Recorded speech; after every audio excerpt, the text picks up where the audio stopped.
Michelangelo di Lodovico Buonarroti Simoni, or known best as simply Michelangelo, was born on 6th of March 1475 in Caprese, Republic of Florence, Italy.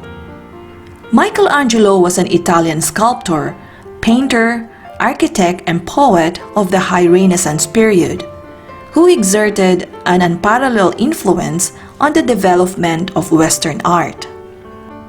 Several scholars have described Michelangelo as the greatest artist of his age and even as the greatest artist of all time.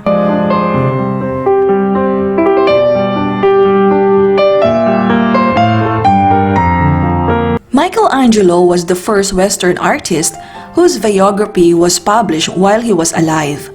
Two biographies were published during his lifetime, written by Giorgio Vasari and Ascanio Condivi.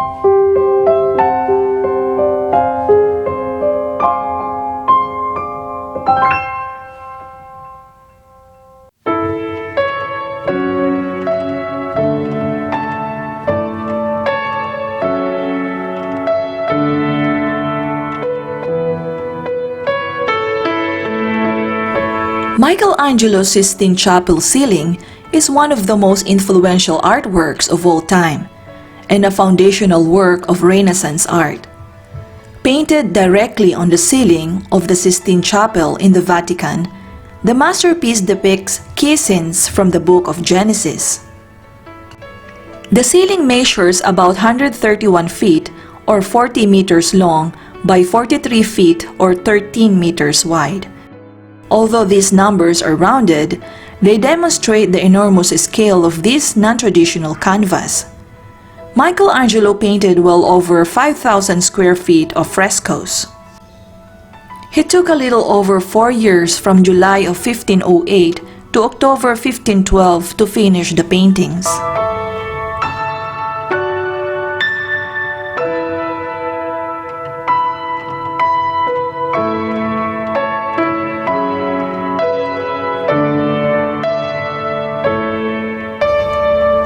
Michelangelo died in Rome, Italy in 1564 at the age of 88, 3 weeks before his 89th birthday. His body was taken from Rome for interment at the Basilica di Santa Croce, or Basilica of the Holy Cross, fulfilling the maestro's last request to be buried in his beloved Florence, Italy.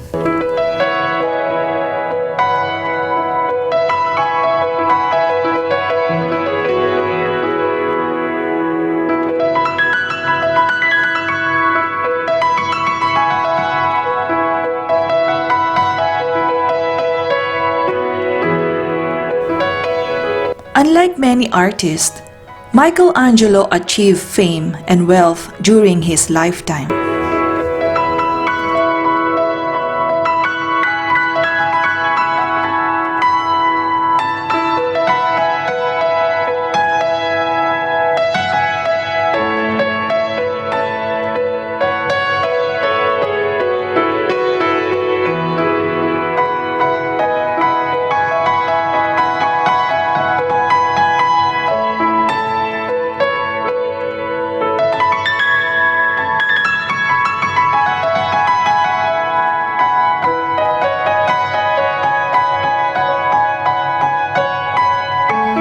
Renaissance art produced during the 14th to 16th centuries in Europe under the combined influences of an increased awareness of nature, a revival of classical learning, and a more individualistic view of man.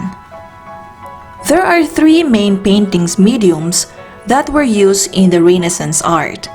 These are fresco, or a painting done rapidly in watercolor on wet plaster, on a wall or ceiling, so that the colors penetrate the plaster and become fixed as it dries. Egg tempera is an emulsion of pigment and egg yolk. This technique dates back to antiquity. And last is oil painting, is the process of painting with pigments with a medium of drying oil as the binder.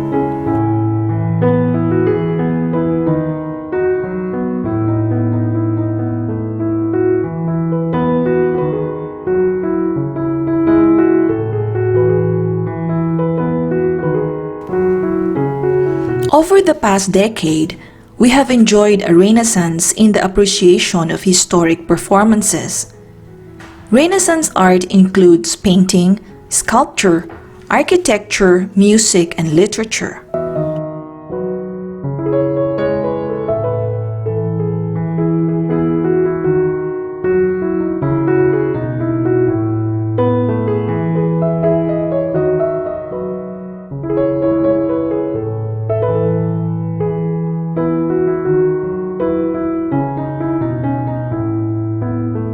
Michelangelo's father realized that his son had no interest in the family financial business. He agreed to apprentice him to Domenico Ghirlandaio, an Italian painter, and the Florentine painter's fashionable workshop. Michelangelo was exposed to the techniques of fresco art, a mural painting technique where pigment is placed directly on flesh or wet lime plaster.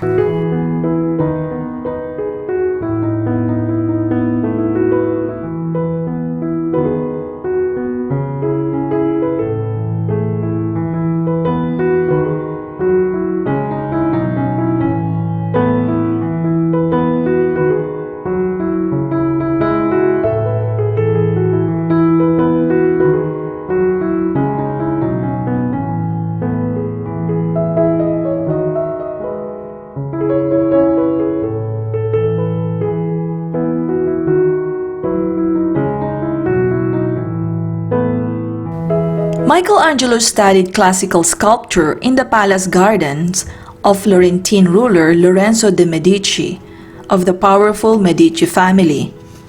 He also obtained special permission from the Catholic Church to study cadavers for insight into anatomy by dissecting cadavers, although had an adverse effect on his health. Michelangelo's steady hand with a chisel and paintbrush soon made him the envy of all his fellow students. Michelangelo is best known as a visual artist, yet in his day, he was also respected as an architect and poet. Only days before he died, he was still working on the Rondanini Pieta, which depicts Jesus in the Virgin Mary's arm. Sculpture remained Michelangelo's passion, his brilliant mind and hand that creating beautiful artworks can be seen and admired until to this day.